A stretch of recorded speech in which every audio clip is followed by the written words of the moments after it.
ಅಸಮಾಧಾನ ಸ್ಫೋಟವಾಗಿದೆ. ಸಚಿವ ಸ್ಥಾನ ನೀಡದಂತ ಹಿನ್ನೆಲೆಯಲ್ಲಿ ರಾಜೀನಾಮೆಗೆ ಸಜ್ಜಾಗ್ಬಿಟ್ಟಿದ್ದಾರೆ. ರಾಜೀನಾಮೆಗೆ ನಾಮುಂದು ತಾಮುಂದು ಅಂತ ಹೇಳಿ ಸಜ್ಜಾಗ್ತಿರೋದು ಹೌದು. ರಾಜೀನಾಮೆ ಕೊಟ್ಟವರು ಕಡಿಮೆ, ಒಬ್ಬರೇ ಒಬ್ಬರು ಕೊಟ್ಟಿರಬೇಕು, ಉಳಿದವರ ರಾಜೀನಾಮೆ ಕೊಟ್ಟಿಲ್ಲ. ನಿನ್ನೆ ಸಂಜೆಯಿಂದನೂ ಕೂಡ ರಾಜೀನಾಮೆ ಕೊಟ್ಟುಬಿಡ್ತೀವಿ ಅಂತ ಹೇಳಿಕೊಂಡೇ ಬರ್ತಾ ಇದ್ದಾರೆ.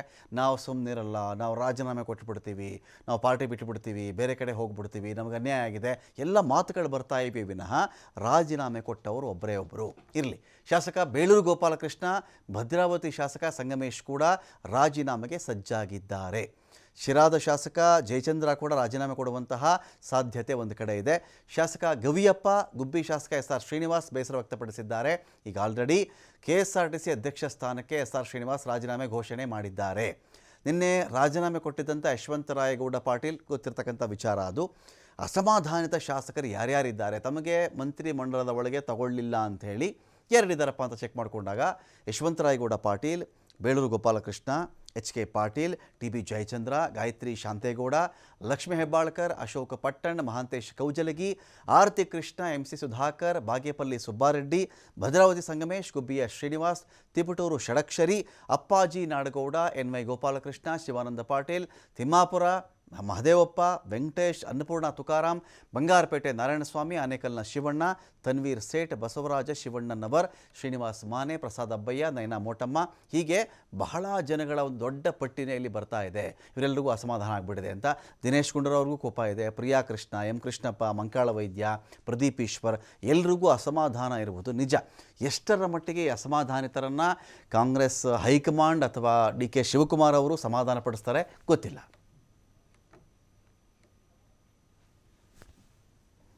ಸರ್, ಎಲ್ರಿಗೂ ಬೇಜಾರಾಗಿದೆ ಅಲ್ವಾ, ನೋವಾಗತ್ತಲ್ವಾ. ಯಾಕಂದರೆ ಒಂದು ಮಂತ್ರಿ ಸ್ಥಾನ ಹಿಂದೆ ಕೊಡ್ತೀನಿ ಅಂತ ಹೇಳಿ 3 ಬಾರಿ ಶಾಸಕನಾದಂಥ ಒಬ್ಬ ಹಿಂದುಳಿದ ವರ್ಗ ಸಾಮಾನ್ಯ ಕುಟುಂಬದಲ್ಲಿ ಬಂದಂಥ ಒಬ್ಬ ವ್ಯಕ್ತಿಗೆ ಕೊಡಲ್ಲ ಅಂದಾಗ ಬೇಜಾರಾಗಲ್ವಾ. ಇದು ನೋವಾಗಿದೆ, ಸಹಜವಾಗಿ ನೋವಾಗಿ ರಾಜೀನಾಮೆ ಕೊಡ್ತೀನಿ ಅಂತೇಳಿ ತೀರ್ಮಾನವನ್ನು ನಿನ್ನೆ ಮಾಡಿದಂತೂ ನಿಜ.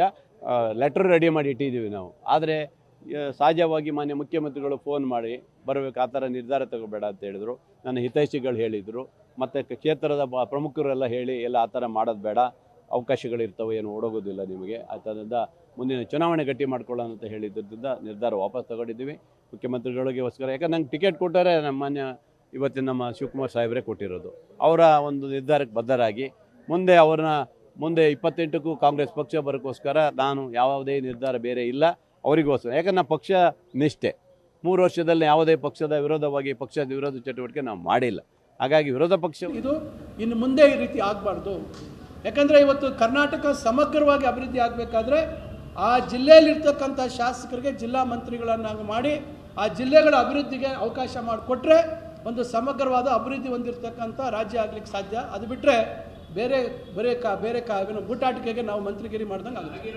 ಈಗ ನಾವು ನೋಡಿ, ಈಗ ನಾವು ಹೇಳ್ತಾ ಇರೋದು ಇಷ್ಟೇ, ನಾವು ಅದನ್ನೆಲ್ಲ ನಾವಿಲ್ಲಿ ಏನು ಪರಿಹಾರ ಅಂತಕ್ಕಂಥದ್ದನ್ನು ನಾವು ನಮ್ಮ ಹೈಕಮಾಂಡ್ ಅವರು ನಮ್ಮ ಜೊತೆ ಕೂತು ಮಾತಾಡೋಂಥ ಸಂದರ್ಭದಲ್ಲಿ ಅದು ಮಾನ್ಯ ಮುಖ್ಯಮಂತ್ರಿಗಳಿರ್ಬೋದು, ಮಾನ್ಯ ಮಾಜಿ ಮುಖ್ಯಮಂತ್ರಿಗಳಿರ್ಬೋದು, ಅಥವಾ ನಮ್ಮ AICC ವರಿಷ್ಠರು ಅವರ ಸಮ್ಮುಖದಲ್ಲಿ ಕೂತಾಗ ಏನೇನು ನಾವು ವಿಚಾರಗಳು ನಾವು ವ್ಯಕ್ತಪಡಿಸಬೇಕು ಅಂತಿದ್ದೀವಿ ಅವ್ರ ಮುಂದೆ ನಾವು ಮುಕ್ತವಾಗಿ ವ್ಯಕ್ತಪಡಿಸ್ತೀವಿ.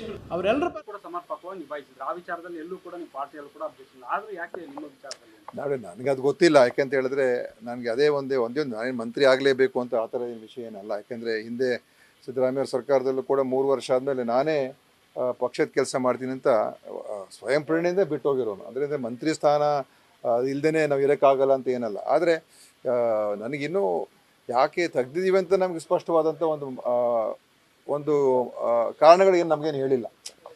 ಅದು ಒಂದೇ ಇರುವಂಥ ನೋವು ಬಿಟ್ಟರೆ ಮಂತ್ರಿ ಸ್ಥಾನ ಹೋಗಿದೆ ಅಂತ ನೋವೇನಿಲ್ಲ. ಏನಕ್ಕೋಸ್ಕರ ತೆಗೆದು ಏನು ಕಾರಣ ಅದ್ರ ಬಗ್ಗೆ ಯಾವುದೇ ರೀತಿಯ ಒಂದು ಮಾತು ಕೊಟ್ಟ ಏನು ಹೇಳಿ